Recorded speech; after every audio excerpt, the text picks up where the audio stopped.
Bismillah, alhamdulillah, wa salatu wa salam ala Rasulullah wa ala alihi wa sahbihi ajma'in. Ashhadu an la ilaha illallah wa ashhadu anna Muhammadan abduhu wa rasuluhu ma ba'd. You're watching Islam Tomorrow. We're broadcasting live today. We're right here in Louisiana. Now, when I was down in Texas, I got to tell you the truth. I called it Louisiana, but I was just kidding. Okay? But now I can do my Texas jokes. I'm over here. Anyhow, this is your host, Yusuf, Estes, the National Muslim Chaplain. For the next few minutes, I'd like to talk to us about the subject called ounce of prevention versus the pound of cure. And what we're talking about here is preventing something from happening is better than trying to cure it after the fact. If we were speaking about this in medical terms, we would be talking about preventing such things as cancer or preventing tooth decay if you're a dentist, because it's much easier to prevent something than it is to try to fix it after the fact. If you prevent yourself from driving over broken glass and nails, then you don't have to change the flat tire. All of these things make sense to us. And certainly we'd take care of our car, we'd take care of our teeth, we'd take care of our health, but do we take care of our iman, our belief? And this is something that if we don't take care of it, if we don't deal with this in a preventative matter, then we'll have to deal with the cure later. The cure is always more difficult and doesn't always work, because it means that you're trying to fix something that's broken, missing, or needing to be replaced. So let's do this. Let's analyze now a little bit what we're talking about as far as the prevention. The ounce of prevention in Islam is that we would have to look to the Quran and to the teachings of Muhammad sallallahu alaihi wasallam to even get a handle on it to begin with. Why are we here? What's our purpose in this life? What's going to happen to us? And more important, what's the proof? Because if the proof is strong enough, then the evidences from this proof will certainly aid us in the iman and our faith and allow us to prevent these diseases of the mind and heart from coming later. I'm going to refer, first of all, to Allah subhanahu wa ta'ala's famous statement, which I've mentioned in many of our programs, when Allah says, وَمَا خَلَقْتُ الْجِنَّ وَالْإِنسَ إِلَّا لِيَعْبُدُونِ. And here Allah is telling us that He has created us to worship Him. And of course it means worship Him in a way that He has prescribed for us to do. As well as a number of hadith I would like to refer to, briefly at least. The Prophet ﷺ, he told us that inside the human being there's a morsel of flesh that if it's good, then the whole of the matter is going to be good. But if the morsel of flesh is bad, then the whole of the matter will be rotten. And that morsel of flesh is the qalb, the heart. Additionally, he told us, sallallahu alaihi wasallam, that every child is born on the fitrah of the correct way. And I use that expression because I want you to think about this. He said every child is born correctly. Nothing wrong with their belief, nothing wrong with their actions. They're already in the state, the blessed state of submission to Allah. But it is their parents who will raise them up to become something other than a person in this blessed state. Now I want to refer back to the Quran again when Allah says in Surah Al-Imran, A'udhu Billahi Minash Shaitanir Rajeem, Inna Dina Inda Allahi al-Islam. Now most of you have heard this verse. Most of you have mentioned it probably, especially in translation. But I want to share with you a meaning for it that perhaps you didn't think about before. The only thing that Allah is going to accept is what He has ordered you to do, and you have complied with it as you were supposed to. I'm sure you never heard it explained that way before, but yet you understood that was the meaning of it. The reason I said it this way is because it presents the word in question as a verb as opposed to a noun. Let's look to another verse in the Quran when Allah subhanahu wa ta'ala says, وَمَنْ يَبْتَغِي غَيْرَ الْإِسْلَامَ دِينًا. And if anybody wants a way other than what Allah has ordered for them to do, that He is not going to accept that they would make up some other way, for instance, or try to come up with an alternate plan when He hasn't authorized that. And in the Akhirah, they will be min al-khasirin. These people will be from the losers. I want to share with you one more ayah, and again, I'm sure that you know it in the Arabic and in the English, but I want to give you an alternate understanding of the meaning. Al-yawma akmaltu lakum dinakum. On this day have I perfected the way in which I want you to surrender and submit to me according to my terms. I have conferred my ni'mah, favor upon you in so doing, and have selected for you to submit and surrender to these terms and conditions. By presenting what I said in this way, even the most caustic of attackers against Islam cannot fault these statements. If they believe in any God whatsoever, they have to agree that this is what they also believe. This is what they insist on themselves. And if they are not believers in God, at least they would say, well, that's what all other religions say too. That in order for it to work, it should be what? It should be something that God is talking about. I want to now counter something, and that is the prevention here, is to prevent us from getting into the problem that we run into when our children are exposed to teachings which are against the right, correct belief of a believer. In the United States public school system today, it is forbidden to present religious ideologies, but it is mandatory to present philosophical ideologies.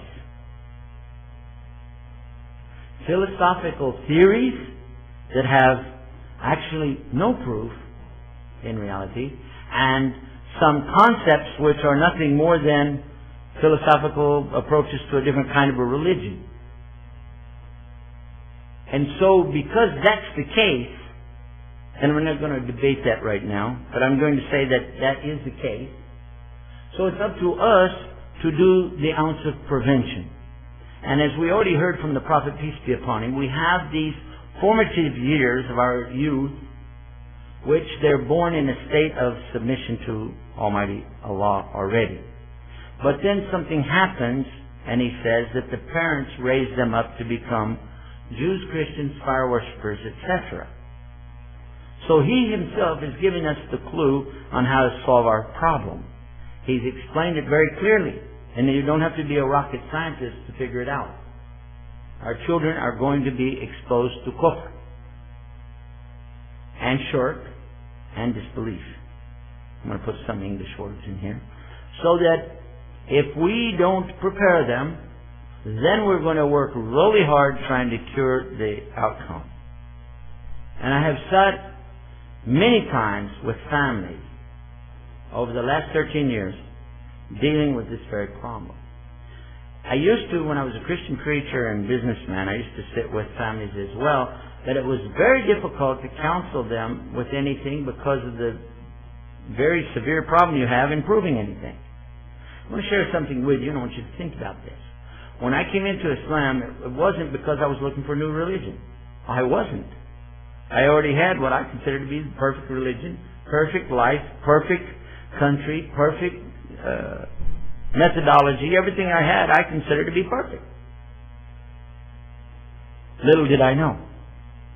But when I was exposed to Islam, I was challenged, heavily challenged, because the person that I was trying to convert to Christianity from Islam said an amazing statement to me that if what you have is better than what I have, then I am prepared to go to what you have. If your faith system works better than what I have, if you've got something here that I need and I want it, then definitely I'm going to it. There's no doubt about this. Now, I was being assured, I thought at that stage, that he's ready to come over to Christianity. Until he added to that but you will need proof. Now, immediately I said, proof? Religion is not about proof. Religion is about faith. So, how are you going to go into talking about proof when faith is all that's necessary? And by the way, my degree happens to be in theology, therefore I consider myself also perfect in that way. I know everything. But he said in Islam, we offer both faith and proof. The more proof we have, the more faith we have. And the more faith we have, then we are shown in our religion more proof.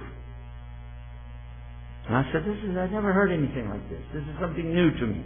I need to check this out. What happens, we're going to go back to the child going to school or being exposed to the curriculum that is set forth now in the public schools, and then on into what's being taught in the universities, etc. There is a general understanding what's going to be presented is what they are going to accept as being so-called fact. And first and foremost is they're going to be taught, if there is any God at all, this is something you need to keep to yourself. In other words, they're going to be presented with the concept of secularism. And that starts immediately because when your child goes to school, they're going to be taught, don't talk about religion here. Don't do that. Why? Well, this is school and you don't talk about religion here. Okay, that's from the beginning. So secularism is presented as being something that you have to accept. Whatever religion you have doesn't belong here. So that's already a teaching, isn't it? Next, they're going to be presented somewhere down the line with the concept that there is a big bang that took place at some point in time, or some cataclysmic event took place, an explosion or some kind of implosion, and everything came out of an event that took place billions of years ago. And this, everybody knows about that, the Big Bang Theory or whatever you want to call it. Somewhere down the line, then they'll be talking about the progression that it comes along, or evolution, how that one thing leads into another. First there's water on the planet. That water becomes an algae because it sat so long that it started getting algae in it. Never bothered to mention how the algae got started. If you take H2O, I'm going to mention some fallacies in these now. I'm going to start tearing them apart. If you take H2O and leave it in a glass from now until Yom Kiyama, it's never going to get any algae if that's all that's in there. Something had to be there, but they don't bother to go into that. Then they talk about something had to come along and eat that algae. Where did that come from? Because if it came out of the algae itself, as they say, then it was a cannibal, because it ate itself. They don't mention that. Suddenly there's fish. The fish are trying to jump out of the water to catch the bugs that are flying over. I saw that in pictures that they present to the children, and that the fish's gills and the fish became like lungs, and their fins became wings. How? Because they were jumping up to get these flies and dragonflies that are going over. Nobody mentioned the fact, where did those flies come out? Hello? We never even got into that. You just jumped right out of here. Here comes the fly coming over. You're trying to make this fish fly, but you already introduced the fly. Where did that come from? So we see that these things have huge holes in their theories. Not to mention the least of which, by the way, that a fish and a bird are about as opposite as you can get when you come to animals. Why? Well, a fish is in the water, and he needs to have buoyancy, and he needs to have a balance in the water so he doesn't flop one side or the other. Because he's going this way, and then he turns, and he goes that way. So he's actually dense. Fish weigh a lot compared to their size. They are dense. And they go through water, so they have to be very streamlined, so they can cut through water really, really easy. Their breathing system has to be designed so that they're converting water over to the air that they need, the kind of air that they need for them. It's totally different from a bird who, on the other hand, has to be built very lightweight. His bones are hollow. And his system of breathing is totally different from a fish. because he's flying through the air and he has to be able to take. You ever notice the birds have those holes in their nostrils? They don't have a nose. They got holes in the beak. Actually, it's not nostrils. They got two holes in the beak, and that's because they're flying. They're moving right through the air, and that air goes in and out. They don't have the same breathing system that we do. They don't have the same breathing system that a fish does. So this is not evolution. This is wild imagination. And that's long before we ever get to the idea that all of a sudden these birdfish things crawl up on the land, turn into some kind of monkeys, monkeys to apes, apes to human beings. We have solid proof, hard evidence, that all of these so-called theories, even their ideas of different man, have been wrong. The things that they presented when I was a kid, they revamped by the time I was a teenager, and by the time I was in college and universities, what was happening, they were totally revamping again, and they've done so again and again. Now we are in the millennium. They call this the millennium, right? Here we are in the 2000s, and they're still revamping their ideas. And speaking always with such authority and presenting things with such volumes of paper that there can be no doubt that they must be right. And this is the latest thing. And you pay a lot of money and spend a lot of time to get a degree in this so-called higher education. I don't like to call it higher learning. I call it higher earning, because that's what it's all about, money. Now, I'm going to touch on this idea of evolution of the human being just for a moment, because this is very serious. When we look to the way that they present the human being evolving from the marmoset, that's the first stage of primate that they're coming up with, moving then to the early stage of monkey then moving on up to the baboons to the apes then are the type of the gibbon to the orangutan then to the chimpanzee then on to the gorilla. There's the highland, the lowland gorilla, and then on up to human being, the first human being, according to them, which will be, for instance, they'll talk to you about Neanderthal man, they will speak about the Cro-Magnon man, and they will talk about Lucy, they will speak about these different periods of, different evolutionary humans, or subhuman, etc. The problem with that is, and it's very known, and this is a shame, it's a big shame on these people who are doing this.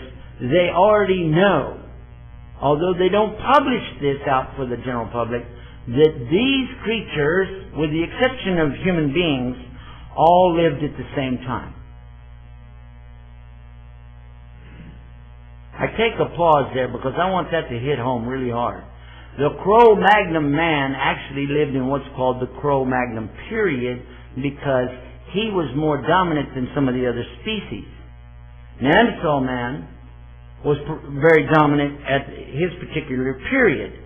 But he was living right alongside the other one. They couldn't have evolved one to the other because they were existing at the same time. And they know it from their own studies in anthropology. It's very clear.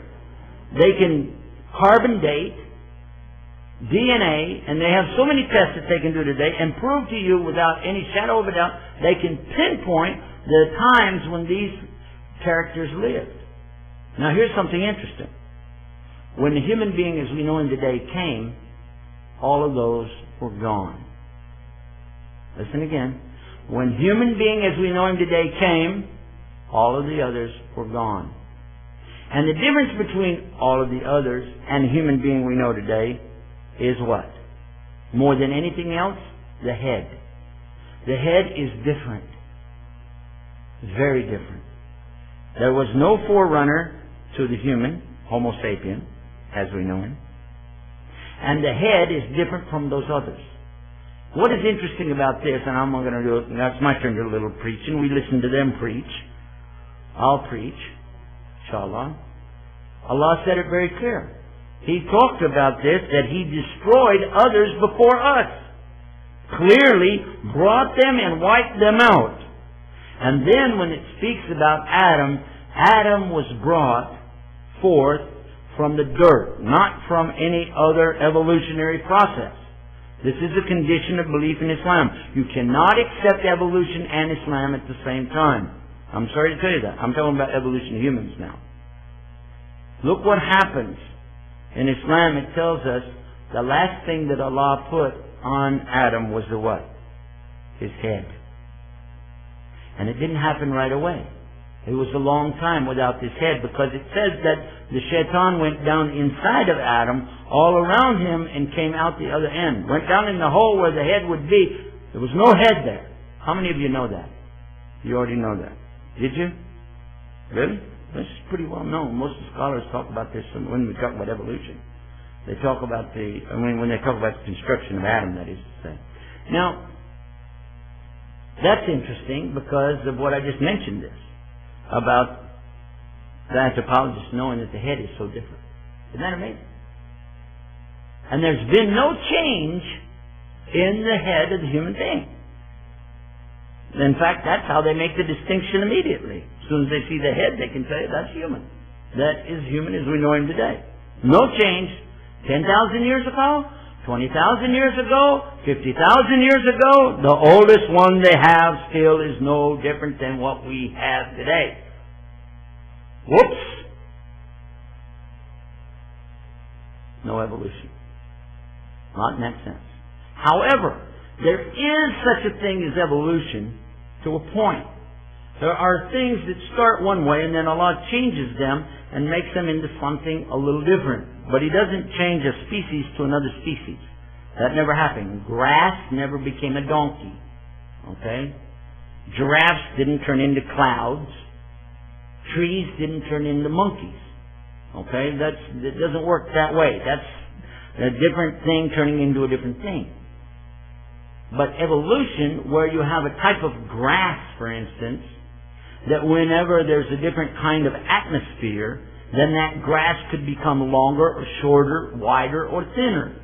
But that's not really evolution in the sense that one species to another. It's evolution within its own conditions, which is considered very normal, by the way. And Allah provided for that very clearly in the Quran when He told us that He is Al-Khaliq, which is the what? Creator. And He's Al-Bari, which is the what? Evolver. If there's evolution, He already told you He's the evolver. So we're the only religion accepting evolution on the real status of what evolution is all about.